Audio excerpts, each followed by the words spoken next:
this is the library guide that I've produced for our subject area. Importantly, the databases are here. I will run a Scopus search shortly and export results from Scopus into EndNote. I've just chosen Scopus as a random database.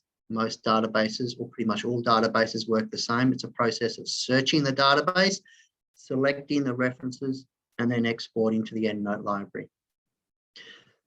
Now, hopefully you've seen this resource, but I'll send it on to be circulated later. The referencing and citing tab here, EndNote. EndNote is one of several bibliographic products available. We're looking at EndNote today.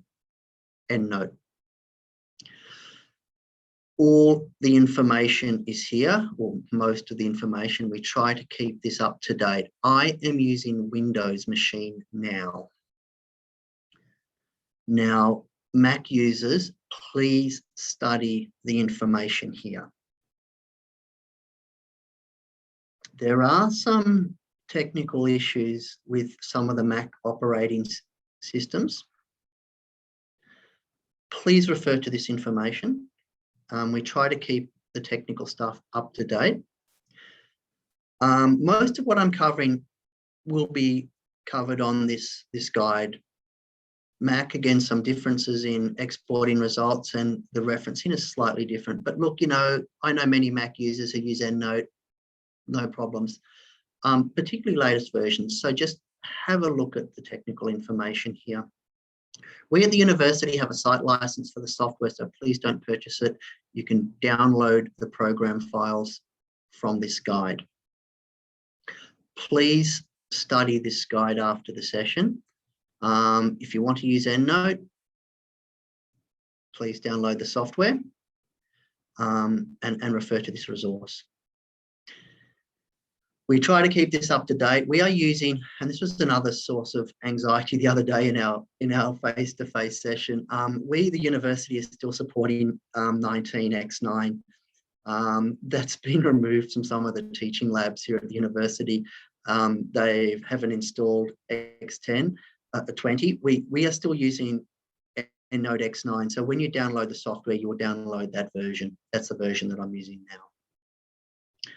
Okay. So this is how it works. I've already opened an EndNote library. I'm using Windows. Look, very quickly, I'll open the EndNote library now, just so we can have a look at it. We will populate this with citation data shortly. Okay. In terms of manual data entry, I will create a reference for a web page. Most of the references that we use for our project, our subject area, I think will come from the databases, Web of Science, Scopus, PsycInfo, Medline, etc. We shouldn't do too much manual data entry. From my experience, the only manual data that I create these days is references for web pages, or a grey lit report that I found on the web, for example. We'll talk about that shortly. Yep.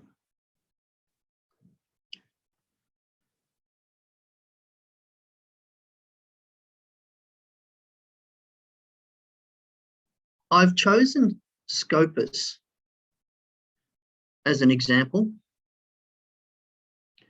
I could have chosen any database. I've just quickly built a quick search here on Scopus. I've just typed in cultural competence and refugee. I'm just looking for some literature on this topic.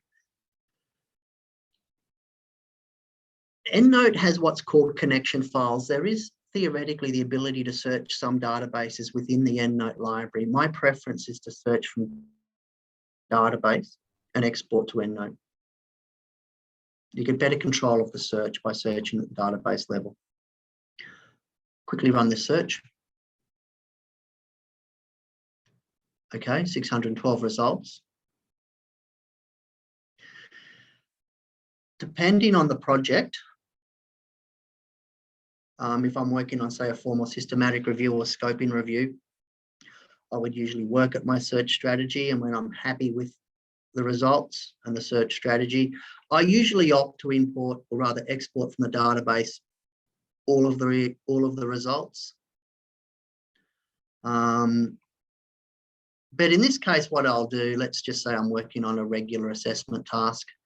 I'm only needing a handful of good papers. I'll quickly just change these to highest cited just to get a date range. So this is how it works. I'm researching my topic, cultural competency and refugees.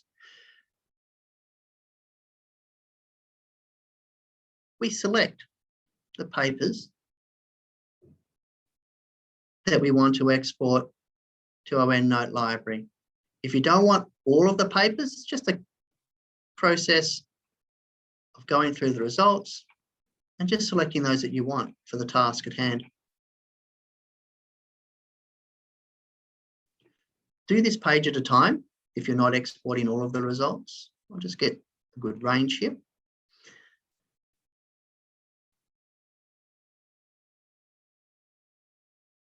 Okay, this is Scopus. If you were to do this on Web of Science, it will look slightly different, but the jargon and the process is exactly the same. We run a search, we select the references that we want to export to EndNote. You can select all, but I've manually selected some papers here. I've chosen Scopus because it's a nice general database. It's a comprehensive database. We can all use it. There's literature across all subject areas. I've also chosen Scopus because they've recently introduced this rather annoying feature.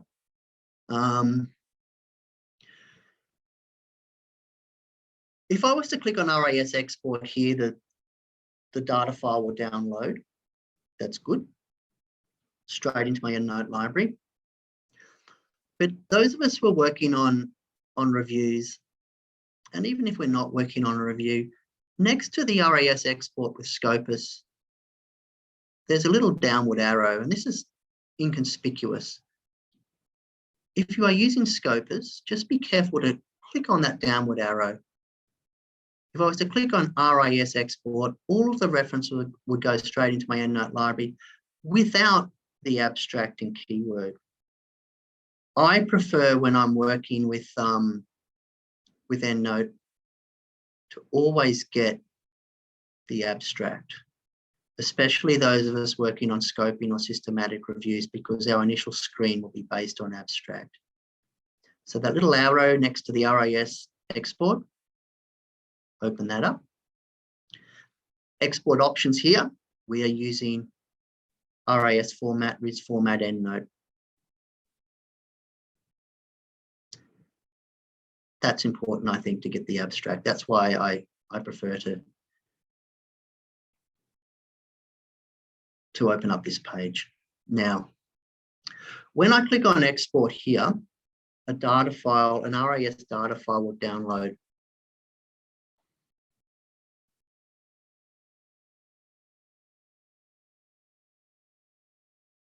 I hope.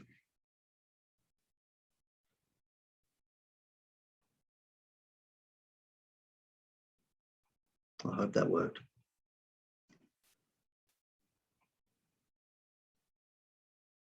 Might try that again, actually. Do that again.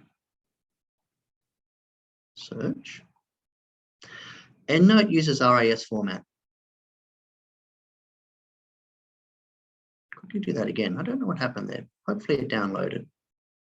With Windows, direct export, I should be able to just tag references. And when I click on that download file, the RAS download file, it should automatically import the references straight into my EndNote library. I'll try that again. Try that again. There's that arrow I mentioned. RAS export, be sure to include the abstract. Export. There it is there. Mac users, the guide will have some information here. When you click on the RAS data file Mac users, you might need to manually move that into your EndNote library. I'll open this data file now, and I'll have to new share. Hope you can see my EndNote library.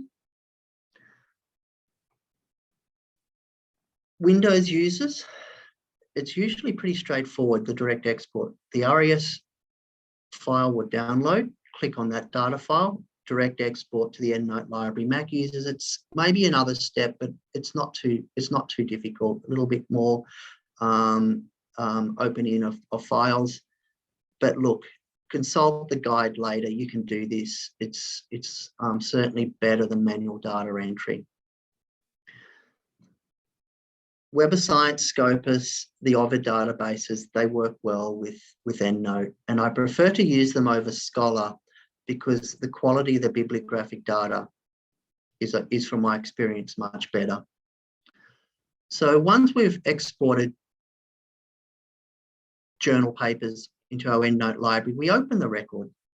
And there's a title field, the journal in which it's published. The authors are displayed like that, multiple authors, one under the other. The pagination, the issue number, and I selected the abstract. I think that's important. Not all of the data fields are populated, just the main ones. File, close reference. Double click to open. File, close reference.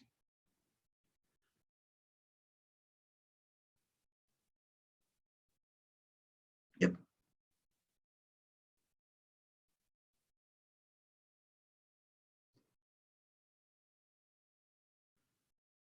If I'm doing a review, say working on a scoping or systematic review, typically I would create a new EndNote library for this task. I would search each database one at a time, Medline, let's say, Scopus, PsycInfo, Sonal. Export from the database. With our general assessment tasks, I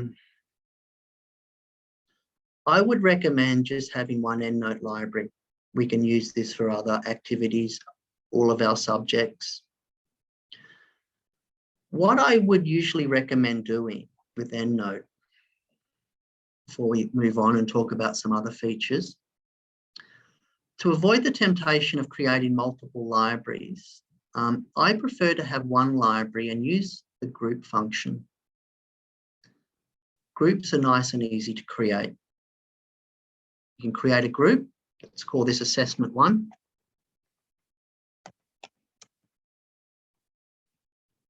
Group, lit review.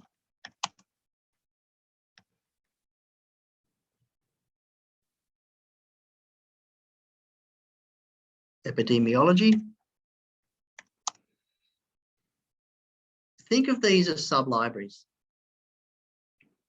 It's easy to drag references into these groups. So there could be, say, a reference that we're using for several different tasks or subjects. The references are still here in our consolidated all references library, but the groups I think are fantastic. You know, when we discuss referencing with Word later, this will save a lot of aggro and anxiety. Avoid the temptation of creating multiple libraries unless you're working on a review, of a scoping or systematic review. You can use the library for all of your subjects. We are often moving a lot of citation data between EndNote and the databases. I could go back and do my search on Web of Science and on PsycInfo. I'll get similar results, including quite a lot of duplicate records. So one of the advantages, I think, of using one library and groups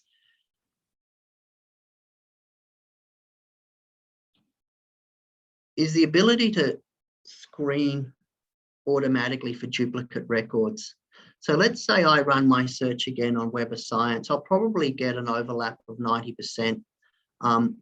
With EndNote, try to have one unique record for each paper in your library. So if you are searching multiple databases with the one library, remove the duplicate records.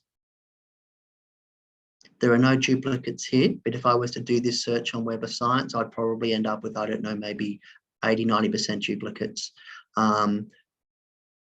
When you search for duplicates, a page comes up and says, keep this record. When you select that record, it will automatically delete the duplicate record.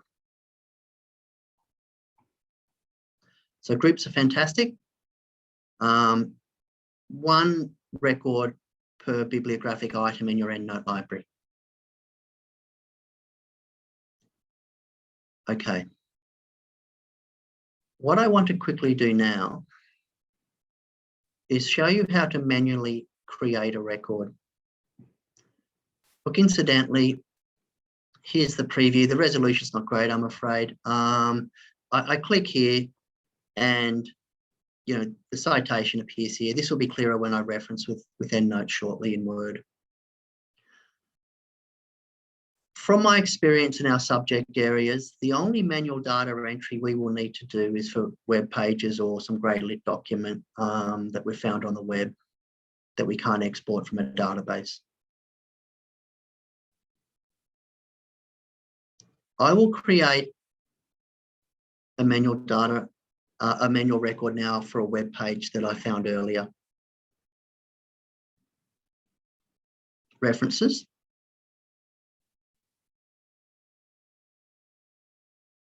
New reference.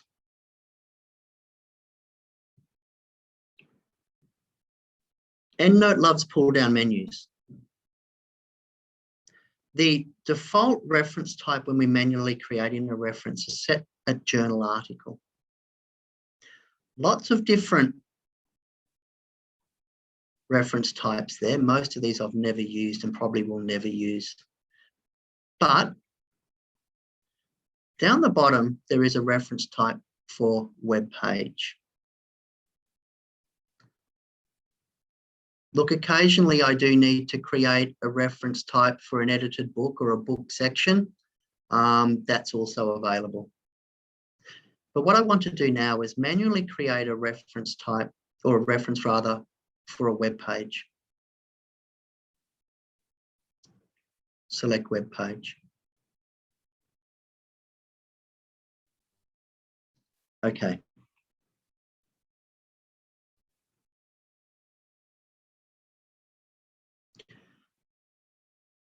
I hope you can see this Word document. This is just some bibliographic data that I copied and pasted from the web earlier. Here's a WHO report, a country report on PNG that I want to cite. Okay. I can't export this from Web of Science or Scopus. It's grey lit. So what I typically do, and I'm afraid there'll be a bit of copy and pasting of this process. I'll quickly do this now and then share the EndNote page with us shortly. Just bear with me. Just bear with me. Okay.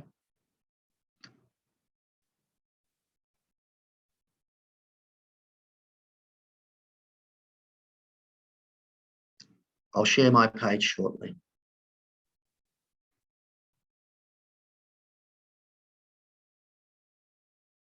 The URL is important.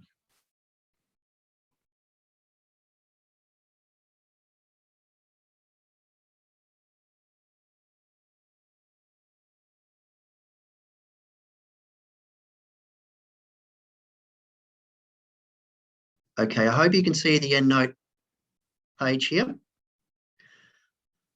When you are manually creating a reference type, especially for a web page, look, don't feel you have to fill in all of these fields. Just fill in those that are important. Most of these aren't relevant, but what is important is the author. This is a corporate author, World Health Organization, and I'll talk about that shortly, the title of the web page. Look, found this information earlier, let's say place of publication, Geneva. The year is important if we can find that. The publisher, WHO. Web-related resources, the URL is also important. Look, most of these fields you don't need to fill out. And again, we've selected web page. Corporate author, World Health Organization.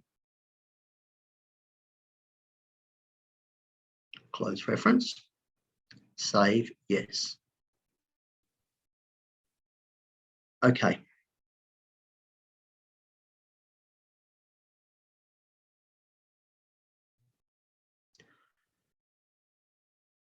There's my web page. Incidentally, you can see over here now, the reference type is displayed as a web page, not as a journal article. It's a web page.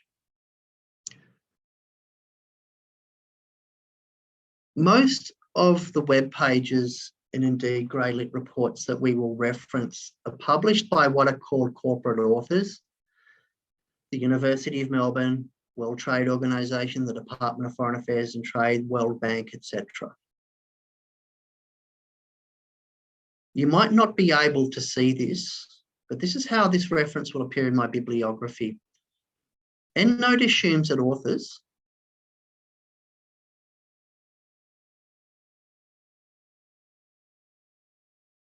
are personal authors. Corporate authors are displayed like a personal author. EndNote has placed organisation as the surname and WH is the initial. So I think somebody called William Henry Organisation. This is extremely frustrating when we end up trying to reference web pages or grey lit reports published by corporate authors. And there's nothing intuitive about what I'm about to show you. With corporate authors, open the record. To avoid that personalization of the author, just put 1 comma. Close reference, save that.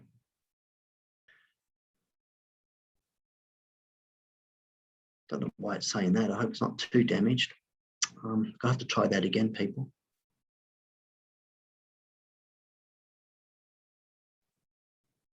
There, that's okay. Okay, I hope you can see this. World Health Organization.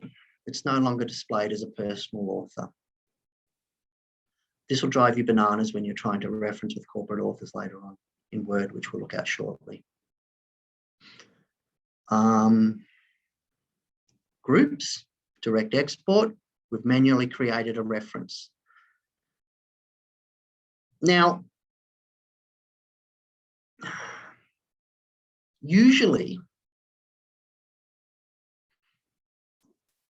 this is a sore point here at the University of Melbourne. Last year, the university updated its authorization system. We used to be able to automatically locate full text by using this function here. Find full text. It would automatically retrieve the PDF. This is now disabled. Hopefully they'll resolve this technical issue later. For the time being, people, I'm afraid if you wanted to attach the PDF to your record, that won't work. There's lots of information on the guide that I showed you earlier in terms of workarounds for this process.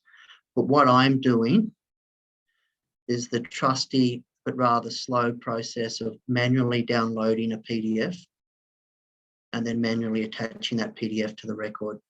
Hopefully this automatic find full text will be fixed later.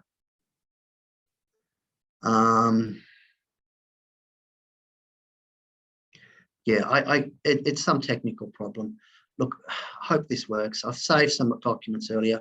File attachment, attach file. I'll try to find some PDFs and just show you how this works. I won't waste too much time on this now. But what I usually do is just download them to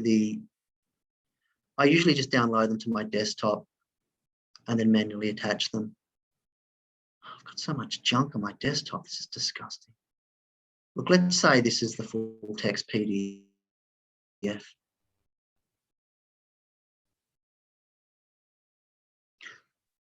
You'll need to manually attach that document. Look, it's clunky, but download the PDF, then manually attach it. I'll quickly try that once more.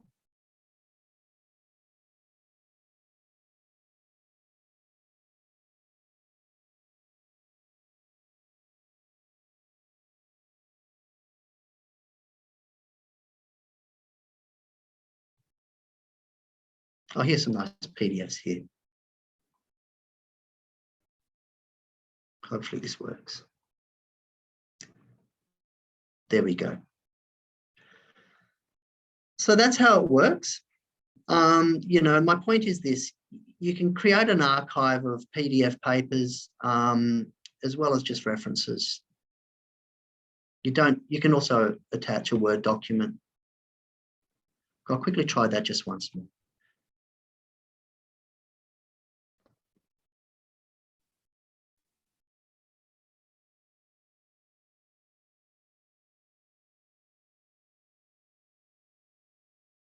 There it is.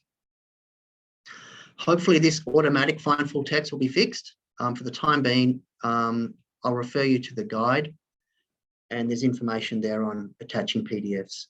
I've gone back to the old-fashioned method of manually downloading and attaching because I find that to be the most reliable. Yeah. What I'm going to do now is I'm going to stop sharing, and we might take some questions before we talk about referencing. How are we going? All good? Okay. Okay. Look, I'm sorry about these technical problems. You know, the university rolls this stuff out without consulting us, and you can still attach PDFs and create a good archive. That's my point. So what was that, Sarah? I didn't see that. Sorry.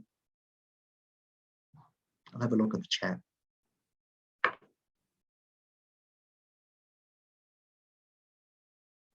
There's a question here in the chat.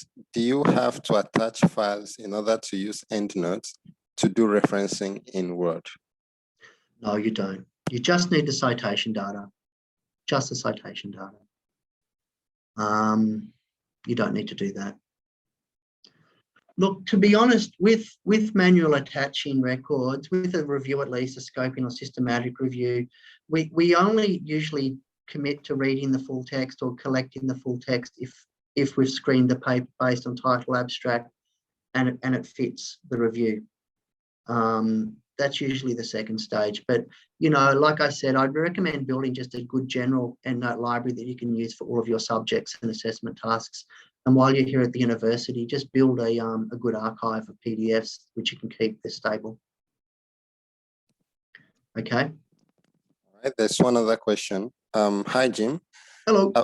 I've got a question about groups and cite while you write. That's in Microsoft Word.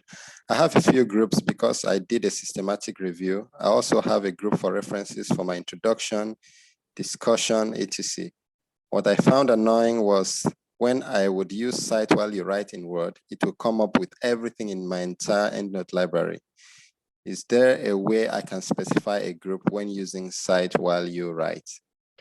Look, I don't know if you can, to be honest. I'll talk about cite while you write shortly. I try to avoid it. I work pretty slowly and carefully when I'm referencing with Word. Cite while you write, as far as I know, is trying to source a citation from the all references list. Yeah, look, we might look at that shortly when we talk about Word. In fact, let's have a quick look at that now.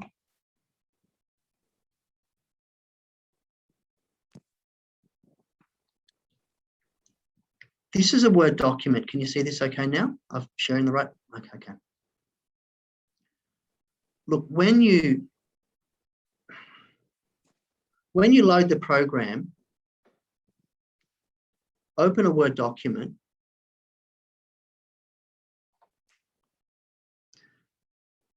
a toolbar will appear. This plugs into EndNote. Mac users, it looks slightly different, but the functions are there.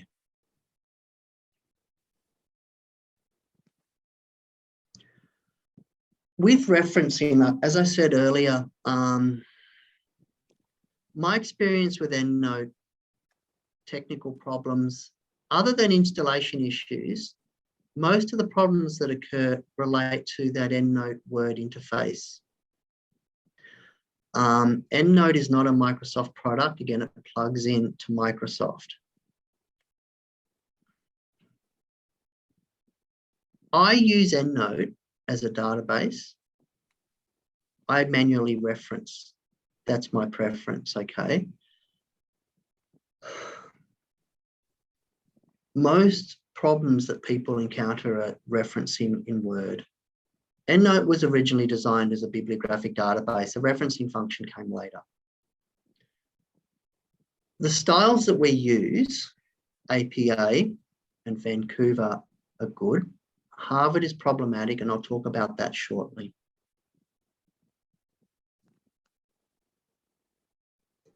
When I reference with EndNote, I tend to do this slowly and carefully. I don't use cite while you write these days. I find it difficult to control the references. What I'm going to do here is go back to the EndNote library. Yeah, look, cite while you write, as far as I know, it's sourcing from here, the all references. But try to avoid duplicates. Highlight the reference or the reference that you want to insert in the Word document. There is a toggle up here, Alt-1, a shortcut to go straight to the Word document.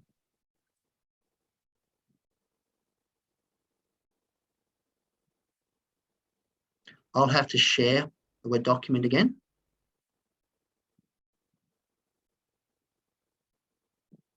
You place your cursor where you want to insert the reference. I have selected the output style APA here. EndNote comes with lots and lots of styles. These are just the main styles. Select another style will display, another style, but especially journals. Most journals these days have a house style. Many, if not most, of the journal house styles are listed on EndNote as an alternative style. You place your cursor where you want to insert the reference. Insert selected citation.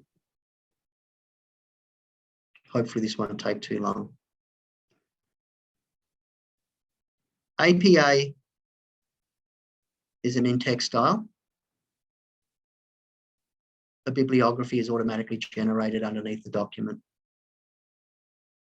I'll do that again. Place your cursor.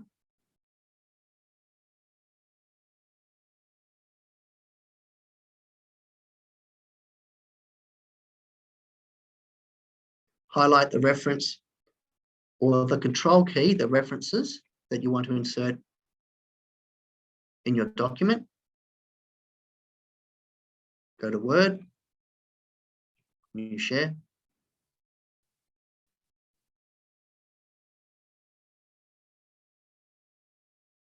Insert selected citations. APA will alphabetically sort the reading list underneath the document. Let's do that again, then we'll discuss some issues.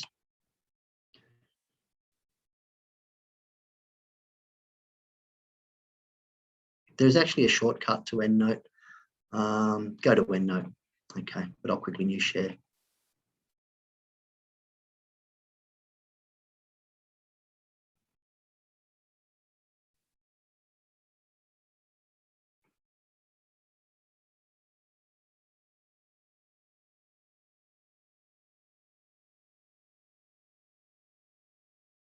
Insert selected citation.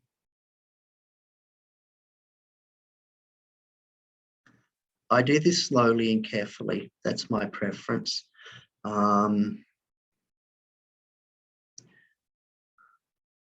Look, with EndNote. Now, can you see the Word doc? I hope I'm sharing the right page. Eddie, you can see the Word document here? No, Jim, I'm seeing your EndNote. Okay, and you share again. Bear with me. Bear with me. There we go. How's that? Good? Yes. Great. This is a short Word document of just a few hundred words. I'm exporting formatted references into this document. After about 2,000, 3,000 words, this process slows down a lot because there's a lot of data here, this formatted reference. A long document of, 10,000 plus words, this could become very, very slow. We usually recommend, if you're working with Word, especially with longer documents, these are formatted references. If it starts to slow down, try that again. Bear with me, people. If it starts to slow down, convert to unformatted citations. Convert to unformatted. The bibliography is gone. The references are now in squiggly brackets. That number refers to the number in the EndNote library. Now, this is important. It's easy to restore the formatting by just updating. That's easy to do. I always try to work with unformatted references when I'm drafting a Word document with EndNote. You can still import references into your EndNote library unformatted.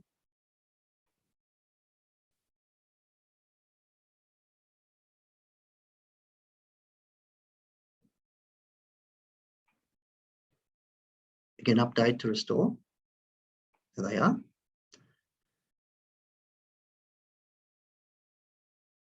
I recommend using unformatted, especially, well, if it's a long document. And if you're like me, you're a non-linear writer and you do a lot of editing with your work. For example, I'm drafting this document now, my Word document. I want to move this sentence, let's say, here.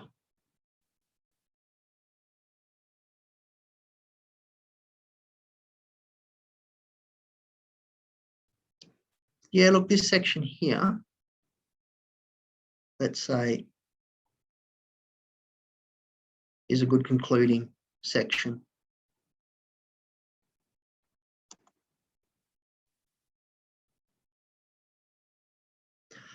I've decided that I actually don't like this Watson paper. I want to delete it.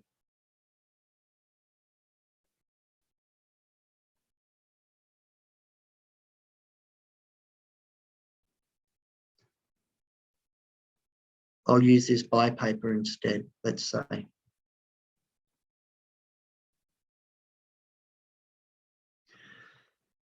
Now, this sort of editing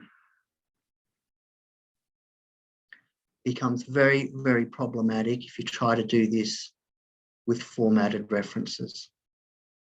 This is where you get all sorts of annoying technical problems with the formatting.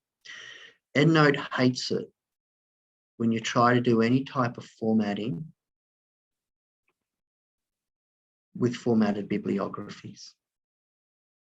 It even hates it if you try to delete a formatted reference. I even do this unformatted. That's where all sorts of issues pop up if you're using Word.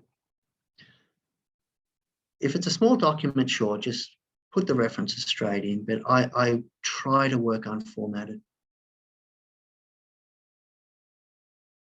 when I'm drafting with Word. Then it's a case of update. Changing styles, pull down menu, Vancouver. Vancouver is a numbered style, not in text.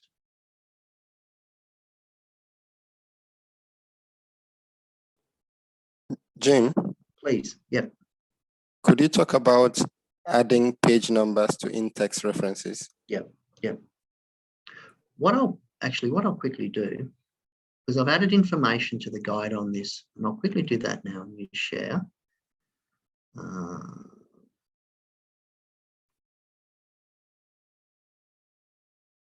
Can you see the guide here, the EndNote guide, sharing the right page?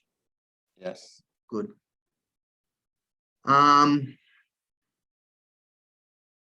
Where did we put it? Oh, it's down here.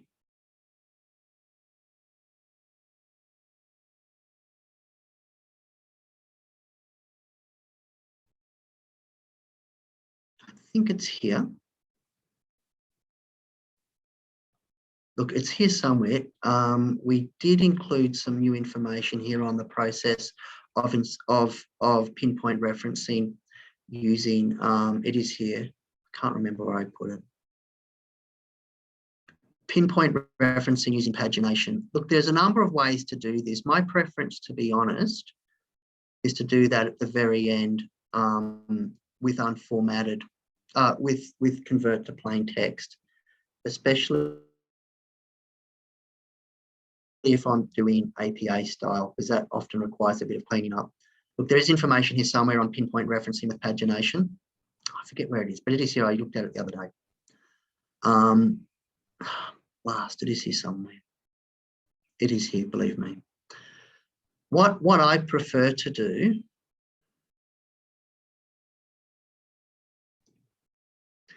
with this, especially if I'm using APA style, oops, that's the wrong one. Try that again.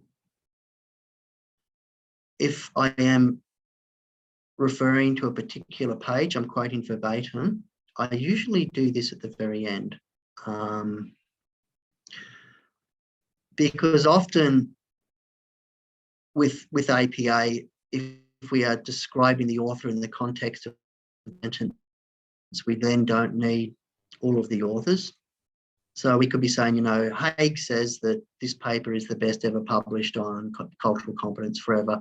In that case, we would remove the authors and just have, you know, in brackets, the year of the Haig's paper. For pinpoint referencing with styles, especially APA, that's one of the tasks that I prefer to do at the very end as a plain text. I'm using the university's OneDrive now, so this might not work that well, but what usually happens is when we select convert to plain text, this will create an exact Word copy. We'll be prompted to save this as a separate document. It'll be completely stripped of EndNote coding. It'll be just a Word document. And it's with the plain text paper that I usually like to go back through it and then add pagination manually and remove the authored parentheses if it's not needed, to include et al, and to make any other kind of slight editing of the bibliography itself. I prefer to do that, especially with styles such as APA. But you can add the pagination automatically, it's in the guide. But look, what I want to talk about quickly is Harvard style, and I always mention this because students get burnt with their assessment tasks. The EndNote Harvard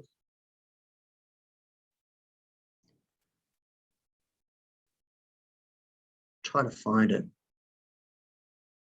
I can quickly,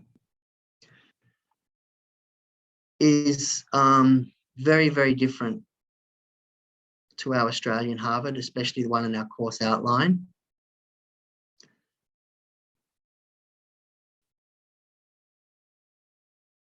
It capitalizes the author's name.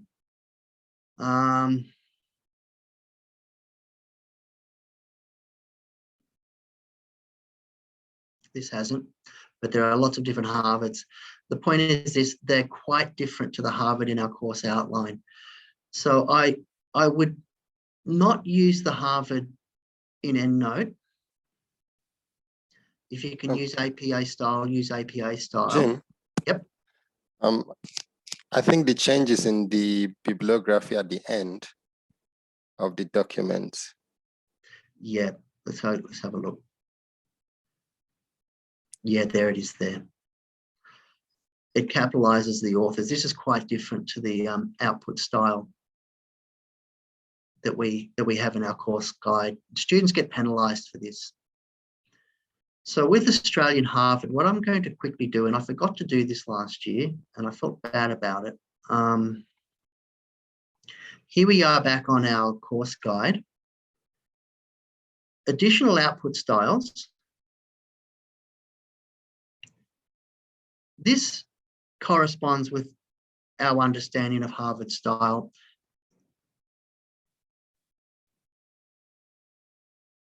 You can download this output style and add it to your EndNote output styles, and hopefully this conforms to the Harvard style in your course outline. It's endlessly ambiguous and damn frustrating. So we tend to use APA or Harvard, which is this Australian idea of Harvard, an author date Australian Harvard, or Vancouver style, which is the numbered style, which is used often in health and medicine. So point is this, with the output styles in EndNote, the ones that come with the product, that output style pointing to Harvard is quite different to the one that we're used to, familiar with. You don't want to lose points for referencing. But otherwise, you know, the APA style is pretty accurate. You know, I mean, we don't create the style. It's based on the style manual. The EndNote programmers do that. But I just don't want you to get roused on for or lose marks for inaccurate referencing with Harvard in particular. So you can download this output style, add it to your EndNote output styles, and you don't end up with something like this, the capitalized authors. Jim? Yep. While you're still at the library guide, if you could just go back there. Mm-hmm. So the information we're looking for is under EndNote for Windows, use EndNote with MS Word, editing citations and bibliographies. Excellent. There it is there. Yes. Great. So that's fantastic. in relation to the last question. Thanks, Eddie. Yep, there it is there. Look,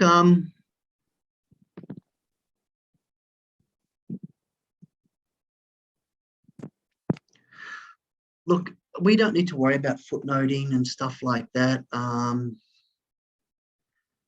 Yeah, for some reason, it's one of those tasks that I prefer to do last when I'm working with an unformatted, with a plain text. That's my preference. Yeah, look, with APA, you can chew up a lot of precious word count if you're including the authors. So like I said, with APA, there's a convention. If you're describing in the context of your sentence a particular paper, you know, often it's good enough then to just have the year of the paper and the page in brackets, so you don't have to keep putting, you know, the 5 or so authors. So that's something that I don't know how to tidy that up with EndNote. I prefer to do that at the very end in a plain text Word document. Yeah.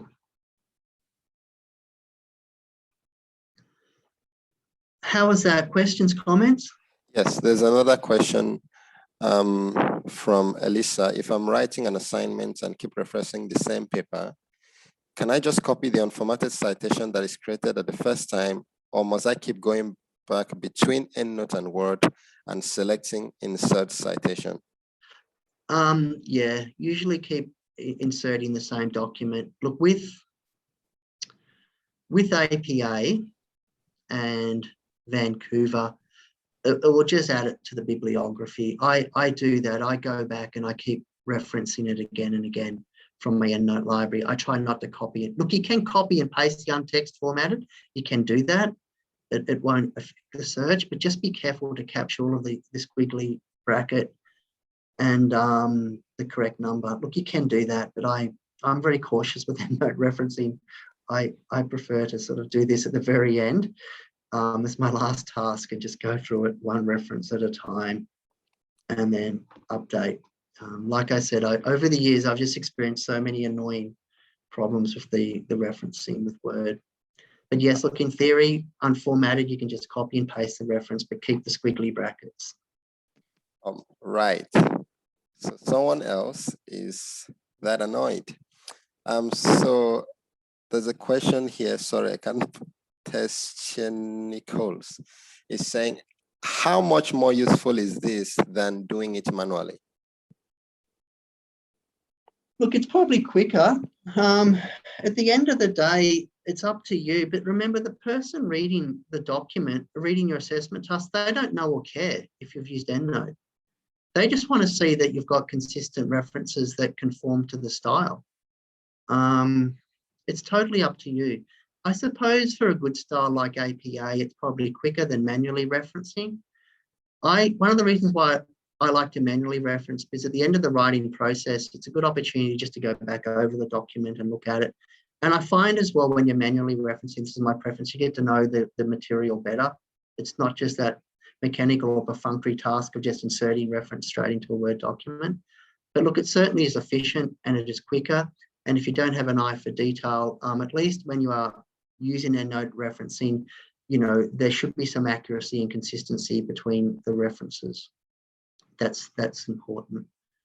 But look, it's totally up to you. I try not to be prescriptive, but look, before I forget, this is actually an important point I forgot to remember when we were working with the library itself, and I'm going to quickly go back now before I finish up. Look, with EndNote, this is EndNote desktop, not EndNote online. Most of us are using a laptop. That's good. If you intend to create a backup or to share your library with somebody, with EndNote, let's say that I want to copy this library onto a USB or a portable drive and work on it on my home computer tonight. Let's say that I want to send this saved library to Eddie and he wants to work on it. With EndNote, please remember to use the compressed.enlx. This will zip the library up into a compressed file. What we see is the EndNote library with the references, but with the EndNote library, there is a data file. And that data file contains the PDFs, the groups, etc. That's essential. So when we compress a library, we'll zip it up with the library as well as the data file. And when we open that library, there'll be the data file as well as the EndNote library. Too often people just save, you know, the EndNote library. Please, if you are moving between computers, or if you keep a backup of your EndNote library, which I do, I've got a backup of my EndNote library on a portable drive, get in the habit of compressing it. And then this will just zip it up. And when you click on that or open it up, the data file will be saved with the library. I almost forgot that important point, so just keep that in mind. Easy to do, file, compressed.enlx. Yep.